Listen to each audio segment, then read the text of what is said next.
You've got ideas, you've got ambition, you've got no time, or so you think. I'm Marissa Lonick, and I help busy moms with big dreams and no time. Join me each week as I dive into time management strategies, goal setting and achieving framework, and inspiring guests who are juggling mom life, work life, fill in the blank life.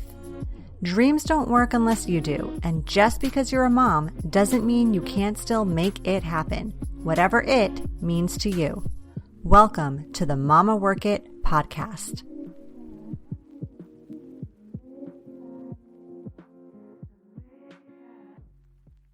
Hey mamas, welcome back to another awesome episode of the Mama Work It podcast. I am so glad you're here. If you have never heard of our show before or of Mama Work It, my name is Marissa Lonick. I am your host and the founder of Mama Work It, where we support women in the juggle of mom life, work life, wife life, fill in the blank life.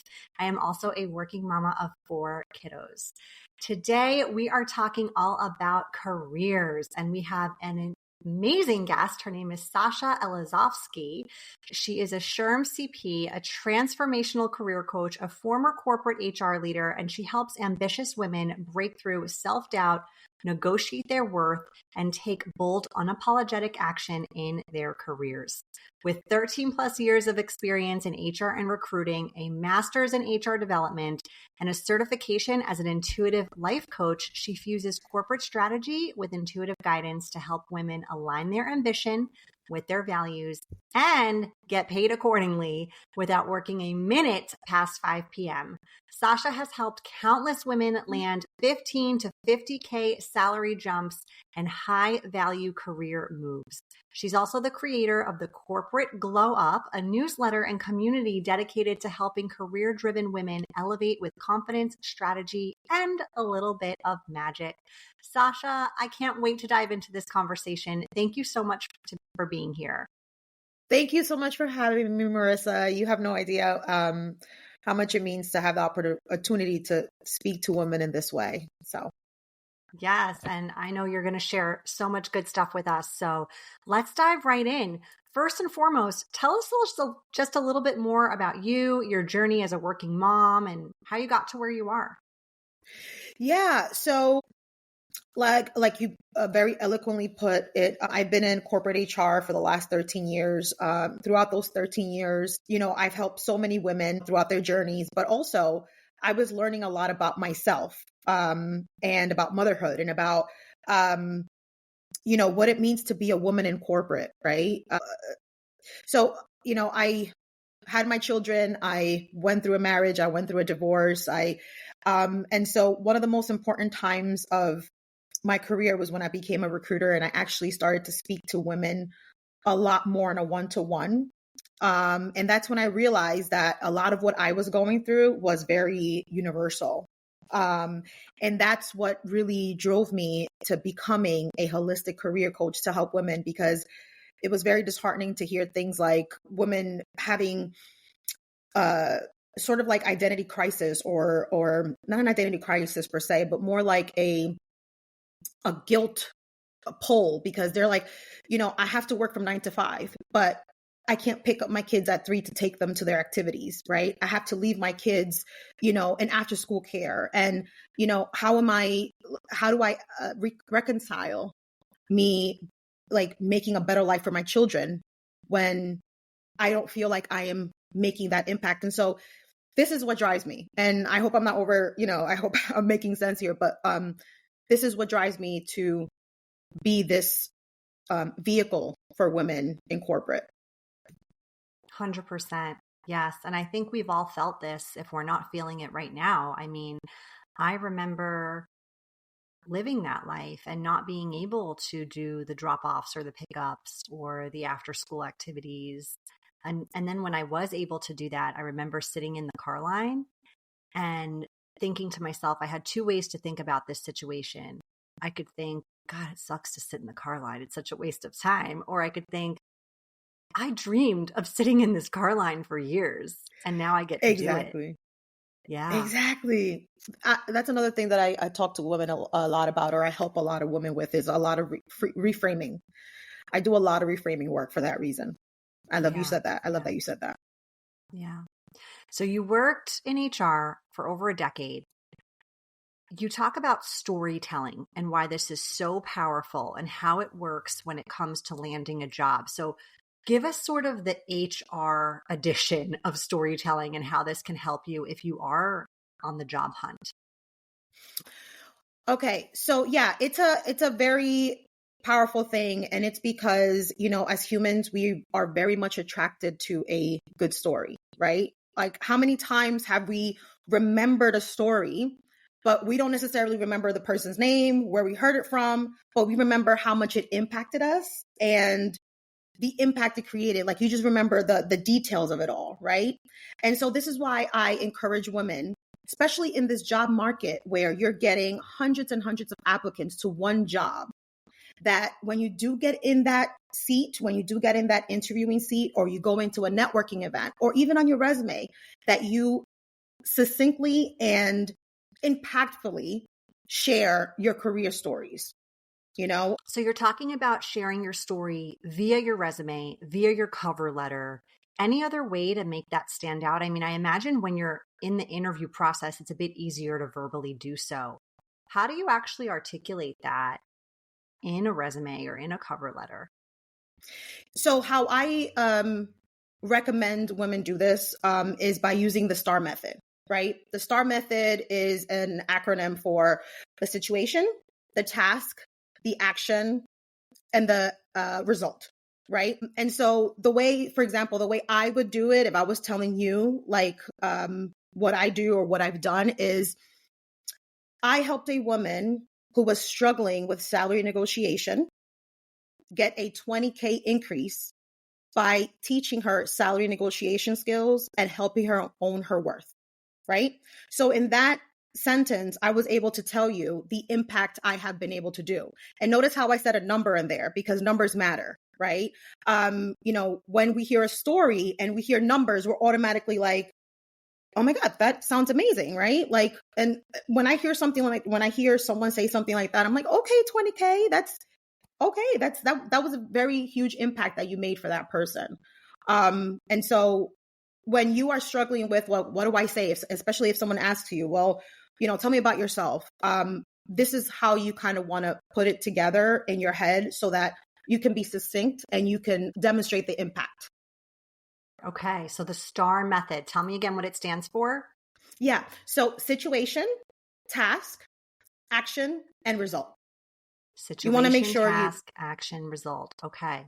Yeah, I love a good acronym and a good formula. That's the kind of communicator I am. So you're speaking my language for sure. Yeah, and it's not something I created at all by any means. This has existed for quite some time, so it's not something that I created, but it's something that I definitely find very useful when I teach women. Absolutely. So I know you've got so many tips for getting your resume to stand out, your LinkedIn profile to stand out. Give us one or two quick ones on the show today about how somebody can do that. Yeah. So in this job market, I tell my clients and people that I talk to be a peacock. Okay. What I mean by that is if you go to any job right now at any given moment, you're going to see, especially on LinkedIn, you're going to see like hundreds of applicants to one job, right? So if you're going to apply and the applicant tracking system automatically ranks your resume based on the keywords and all of that good stuff, 9 times out of 10, and I shouldn't say 9 times out of 10, more like 7 times out of 10, your resume is probably not going to rank as high, right? So you want to be able to beat that, right? You want to be able to overcome that hurdle in this job market. So what you want to do is immediately after sending in your application and applying, send a quick note to the recruiter. Put yourself in front of them, right? Because when I was a recruiter, I appreciated this because I had so many applicants. And so when somebody kind of like did an extra step and said, hey, look at my resume. This is the link I applied to. And these are 3 reasons why I am a good fit for this role.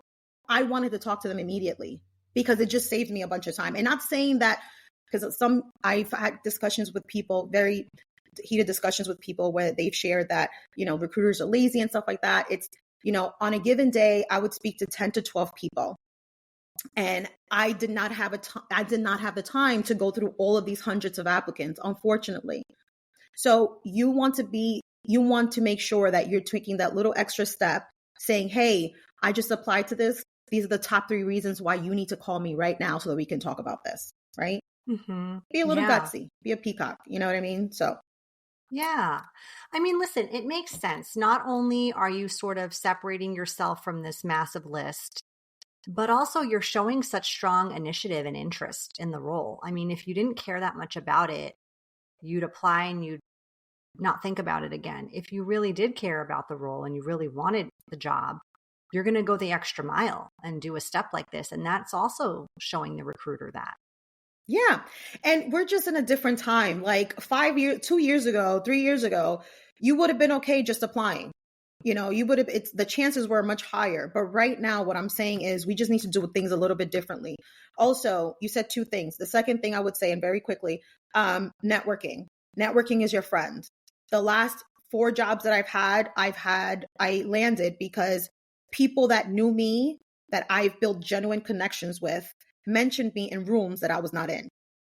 Okay. So this is the time where, like, if you see networking events in your area, or, you're struggling with getting people, giving an eye to your resume, get out there and talk to people. Go reach out to people and do what I call informational interviews, right? Like, reach out to people that are in companies that you want to work for and say, hey, I just want a little bit more of your time, and offer something in return so that, for them, it feels like a symbiotic thing. And then, share your accomplishments, your impact, and how you can, if they had any guidance or tips on how you can get to where you want to get to, if that makes sense. Mm-hmm. Yeah.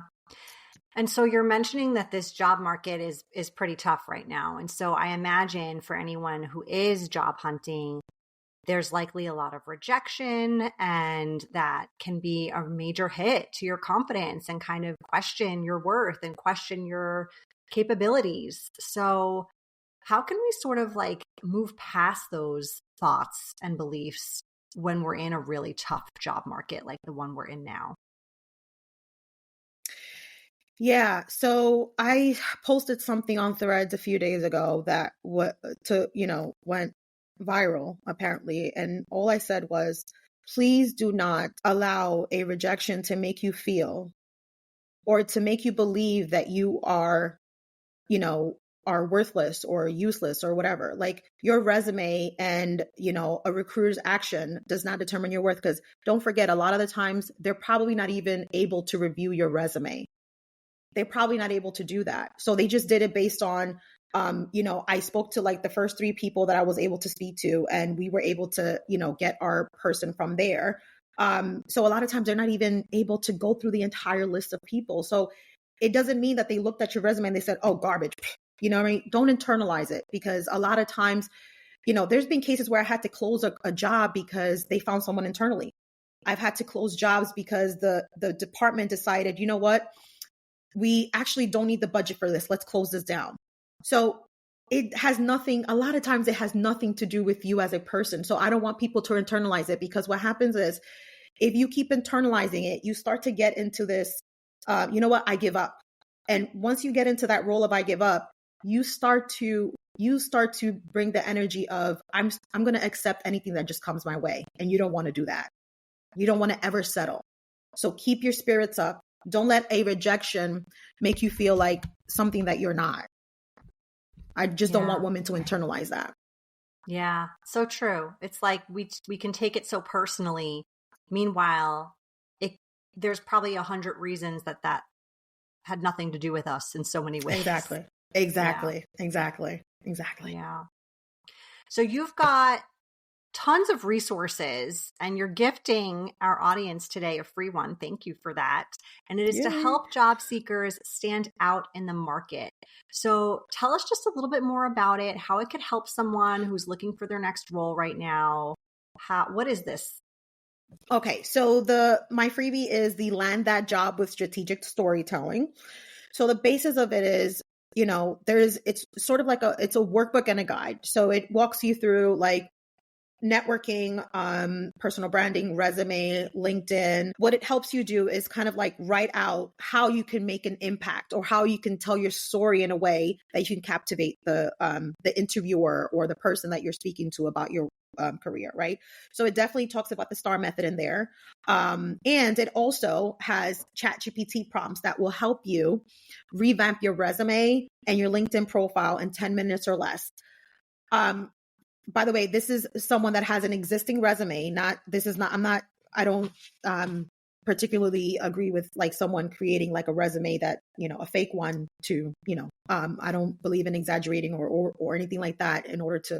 So this is for someone that already has a resume that they want to revamp according to the job description that they're targeting, right? Got it. Got it. Yeah. Do you recommend people do that? Have several versions of their resume for, a handful of jobs that they're looking for, titles and things like that? I do, and here's why. Some people may not agree with this, but here's why. So, you want to tell a story or you want to talk to the person at the level they're at. And you want to talk to the person in a way that it resonates with them and their values. So the same thing with a company, the same thing with the recruiter, the same thing with a job. If the job is asking for asking for like, I don't know, certain technology skills, right? Or certain values, right? You want to make sure that you're tailoring that your resume. Like if you, for example, a resume says you need Taleo experience. Taleo is a applicant tracking system. But let's just say an example.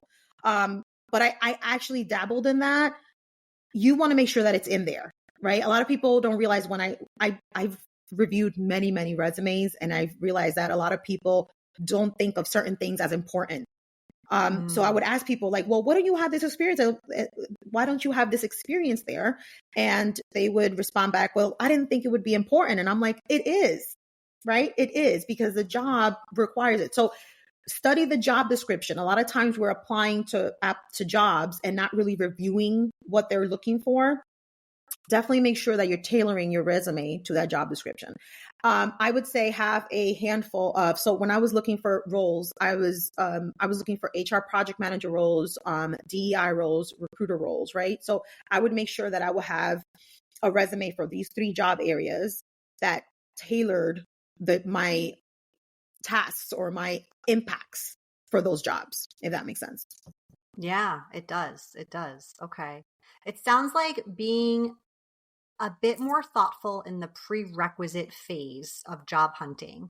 So even if it takes you an extra, 30 minutes per job to apply, it's going to take you a lot further in the process. So even though some people are going to tell you this is a numbers game to a certain extent, you do have to maybe apply to, hundreds of jobs to land the one that you want to land.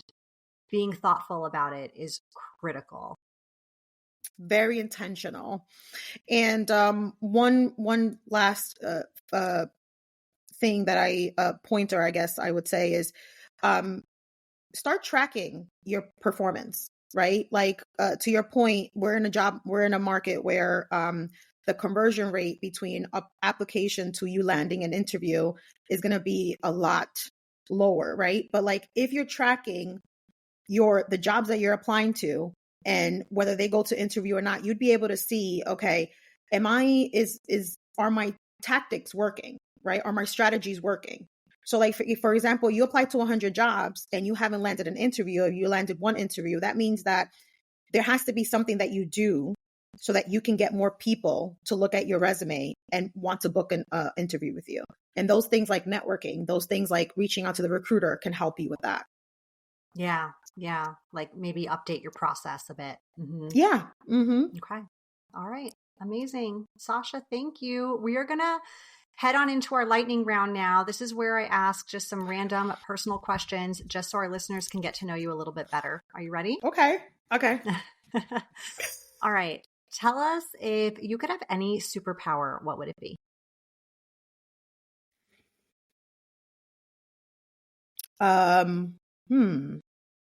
The ability to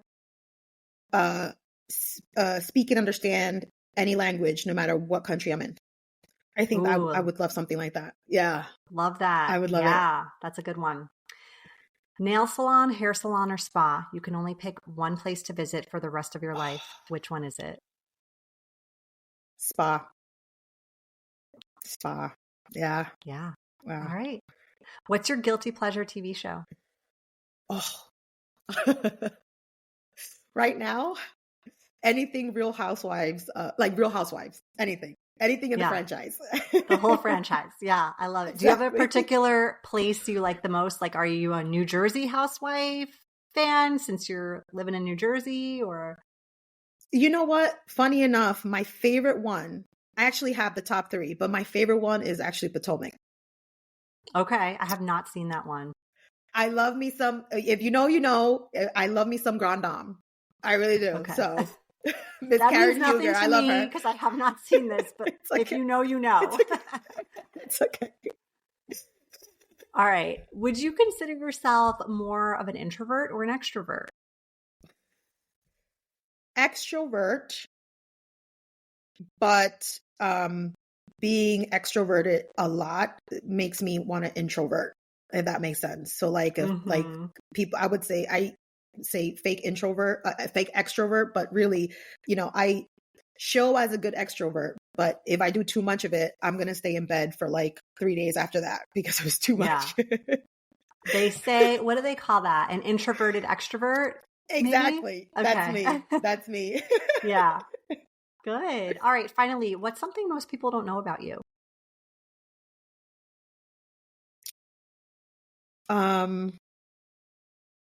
Well, considering that my audience is corporate people, a lot of people don't know that I'm very spiritually inclined because I sometimes struggle with being woo-woo and being corporate. Like, I'm a tarot reader. I'm an oracle reader. I love it. I'm into human design. I'm into anything metaphysical. I'm standing right next to like all my 50 decks of cards, my oracle cards, my tarot cards, my crystals. Like, I have crystals here to help me right now in this interview. So it's very hard for me to having been in the corporate world for so long to show that part of myself, because it's such a stuffy environment. So yeah, considering that I am in the corporate world, I would think a lot of people don't know that about me. A lot. Yeah. Thank you for sharing that with us. Thank you. All right. Before we officially end our episode today, please tell our listeners where they can find you, learn more about you, get access to that amazing resource you mentioned.